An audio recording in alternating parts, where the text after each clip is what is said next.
Salut les gens, j'espère que vous allez bien. Alors il est vrai que je me plains énormément d'euros. Ouais, c'est clair, mais sincèrement, c'est pas en me montrant des euros pareils que je vais arrêter de me plaindre. Sincèrement, c'est juste abusé. Un pay-per-view comme ça, mais c'est juste abusé. En tout cas, on voit tout ça dans cette vidéo, mais moi je suis un peu deg.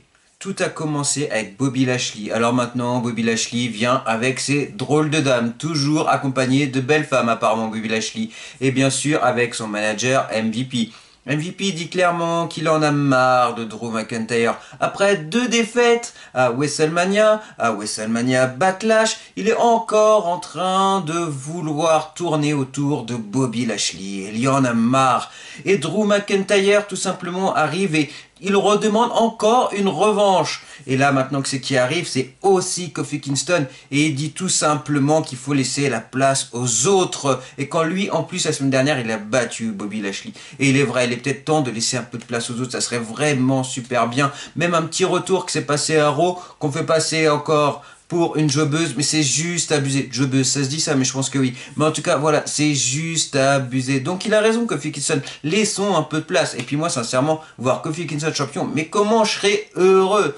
Bon, en tout cas, Damien Pierce arrive, il va mettre tout le monde d'accord parce qu'il dit que ce soir, il va tout simplement avoir un match. Et d'ailleurs, ça sera ce premier match entre Kofi Kingston et Drew McIntyre. Et celui qui gagnera pourra tout simplement affronter Bobby Lashley à Hell in the Cell. Alors ce match-là dure un petit moment. Il faut savoir que entre la promo, entre le match, déjà c'est passé à peu près 45 minutes. Non, faut juste pas abuser. Sur 3 heures, déjà, je trouve ça long parfois. Mais là, 45 minutes. Non, mais franchement, j'ai trouvé ça juste un peu abusé. Pour que ça se termine comment? Juste pour que Bobby Lashley vienne rater ce match. Bah, en plus, il était sympa, ce match-là. Mais non, faut qu'il vienne le gâcher. Et là, qu'est-ce qui se passe avec MVP? Bah, tout simplement, ils attaquent Drew McIntyre et Kofi Kingston. Et là, du coup, eh ben, personne gagne, forcément. Un peu plus tard, Damien Pierce préviendra tout simplement Bobby Lashley que si jamais il rejette ce match-là la semaine prochaine entre Kofi Kingston et tout simplement Drew McIntyre, il aura une suspension. Et pendant cette suspension, il ne sera pas payé. Je parlais d'un retour juste avant. Et ce retour-là, c'est Nikki Cross. I know. J'adore cette fille-là. Et là, on en fait quoi? On en fait une jobbeuse. Pourquoi? Parce qu'il y a Rhea Ripley et Charlotte en coulisses, accompagnées bien sûr de Nikki Cross. Et là, Charlotte dit tout simplement, elle lance un challenge à Rhea Ripley, qu'elle a 2 minutes, moins de 2 minutes pour pouvoir battre tout simplement Nikki Cross, sinon elle a perdu. Mais c'est quoi cette blague-là? Nikki Cross, sincèrement, pour moi, elle a tout d'une grande championne. Elle est classe, elle est cool, elle avait une vraie gimmick, elle avait un truc de ouf. Là, pendant un petit moment, on la voit pas. Et là, on la voit pourquoi? Pour la faire passer pour une jobbeuse. Non, mais franchement, c'est vraiment pas cool et c'est juste abusé. Bon, en tout cas, ce match-là entre Rhea Ripley et Nikki Cross, et ben Nikki Cross a gagné parce que au moins, elle a pas réussi, Rhea Ripley, à battre Nikki Cross en moins de 2 minutes. Ça, c'est vraiment bien parce que sinon, c'est juste encore plus abusé. Sincèrement, pourquoi on fait passer Nikki Cross? Ça, j'ai trouvé ça pas cool du tout. En tout cas, voilà, c'est comme ça. Mais en tout cas, indirectement, Nikki Cross a gagné. Charlotte Flair contre Asuka. Bon, Asuka, ça fait un petit moment qu'on la voyait plus. Avec la ceinture de Raw, tout simplement, bah, ça merdouillait, etc. En plus, je suis pas poli.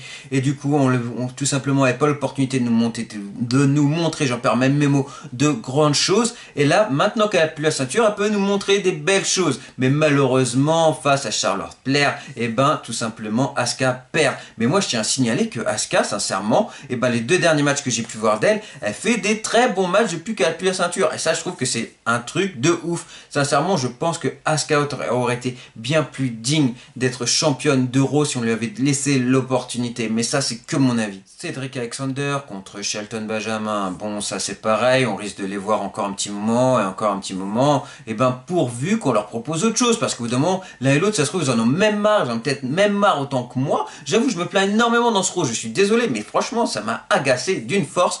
Bon, en tout cas, voilà, Cédric Alexander arrive, il fait tout un speech, il parle du hard business, etc. Au moins 5 minutes avant que le match commence. Le match commence, c'est sympa, il est bien ce match-là, mais c'est du réchauffé. Et franchement, c'est juste abusé. Il y a des matchs, comme je l'ai dit, il y a des matchs que j'aimerais bien voir, revoir. Et je m'en lasse jamais. Mais là, sincèrement, je suis totalement désolé, mais là ça me lasse. Non pas que j'aime pas Shelton Benjamin ou que j'aime pas Cedric Alexander, les deux je les apprécie énormément, mais voilà, ces matchs-là, moi j'ai envie de voir autre chose. Mais en tout cas, tout simplement, Cedric Alexander a battu Shelton Benjamin avec un neutraliseur. Riddle contre Xavier Wood. Alors là déjà j'ai eu très peur pour Xavier Wood. Il y a un moment, je sais pas, il a fait genre une germaine ou un truc comme ça, Riddle, et où Xavier Wood est clairement tombé sur la tête, et j'ai vraiment eu peur parce que sincèrement c'était pas du joli. Bon, en tout cas voilà, c'était pas la faute forcément à Riddle, c'est passé, c'est juste comme ça, et moi c'est ce que j'ai vu, mais sincèrement ça m'a fait très peur. Bon, en tout cas Riddle a gagné en faisant un RKO à Xavier Wood. Ensuite, par la suite, il va poser comme Randy Orton, et il dit tout simplement que tout ça c'est pour Randy Orton. Juste après ça, justement, après avoir parlé de Charlotte Flair et de Rhea Ripley, on nous annonce, fallait s'en douter, c'était sûr et certain, c'était prévu, qu'il y aura un match entre toutes les deux pour Hell in the Cell. Jason Riker contre AJ Styles. Bon, ce match aurait pu être fun, mais par contre, Jason Riker tenait quand même un petit moment face à AJ Styles et je suis quand même étonné. Bon, Jason Riker vit clairement sous l'ombre de Elias, parce que quand il rentre, tout simplement, il rentre sur la musique d'entrée de Elias. Mais bon, qu'est-ce qui se passe au bout d'un moment? Elias, alors que AJ Styles est le dos tourné, il se ramène. Là, il fait tout simplement une prise à AJ Styles, il le met dans le ring, et là, Jason Riker en profite, et il gagne. Jason Riker qui bat AJ Styles. Non mais sérieux, où on va? Mais bon, Omos n'est pas fou, il arrive, il a vu tout simplement Elias qui était caché derrière la rambarde, il vient le chercher, il retourne au niveau de l'entrée, et là, tout simplement, il balance Elias dans les écrans. Mais en tout cas, Jason Riker a battu AJ Styles. Sheamus contre Humberto Carrillo. Bon, moi c'est bien, on continue de voir Humberto Carrillo et c'était plutôt pas mal. Et du coup, qu'est-ce qui se passe dans ce match-là? Et ben tout simplement, Ricochet arrive, il fait un vol plané de nulle part en faisant un dropkick sur Sheamus, que lui, Sheamus, était en train tout simplement de vouloir finir le match sur Humberto Carrillo en faisant une prise de soumission. Et ben c'est raté parce que tout simplement Ricochet vient lui gâcher son plaisir. Et moi j'adore, c'est bien de voir Ricochet comme ça avec des gros spots pourvu que ça dure, parce que moi ouais ça me fait grave plaisir. Et là Humberto Carrillo tout simplement il enchaîne avec un moonsault, et ensuite que fait Ricochet? Il fait son finish sur Sheamus, et voilà. Et moi sincèrement, et ben ça j'ai grave kiffé. On voit Humberto Carrillo, malgré qu'il allait perdre, et surtout Ricochet avec des spots super sympas, et ça me fait grave plaisir. C'est vraiment super cool. En coulisses, Shayna Baszler et Nia Jax tout simplement disent qu'elles sont toujours inarrêtables et qu'elles vont le prouver ce soir. Et Shayna Baszler dit à Reginald, surtout ce soir, tu ne viens pas aux abords du ring, je ne veux pas te voir. Bon, et là, le main event, les gens, dites-moi ce que vous en pensez. Main event, c'est Tamina avec Natalya, forcément, les championnes. Ça, par contre, ça fait grave plaisir. Je suis super content qu'elle soit championne. Contre Shayna Baszler et Nia Jax. Ça, c'est le main event. Bon, ok, pourquoi pas. En tout cas, voilà, le match se déroule, etc.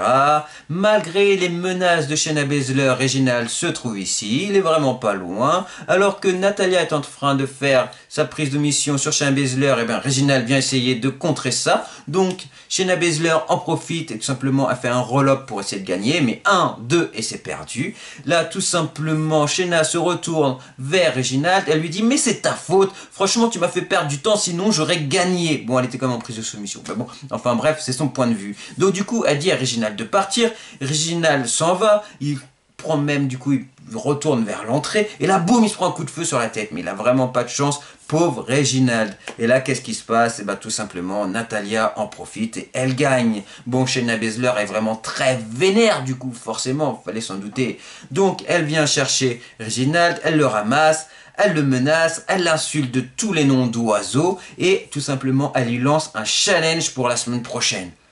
Et voilà, ça c'est un main event. Alors un main event de femme, ça me dérange pas, mais là construit comme ça, etc., c'est un peu particulier. Après j'ai hâte de voir la suite et au moins voir Shayna Baszler contre Reginald. Ouais, ça j'ai vraiment envie de voir parce que je sais que Reginald peut vraiment faire des trucs de ouf face à Shayna Baszler. Il a montré face par exemple à Tamina, il a fait vraiment des trucs de malade avec Sacha aussi si je me trompe pas. Donc c'est relativement super intéressant et ça j'ai envie de voir. Mais le main event était relativement très particulier. Donc voilà les gens, c'était ma petite review. N'hésitez pas à liker, partager, vous abonner, activer la petite cloche pour rien rater. Et puis on se dit à très vite. Salut les gens!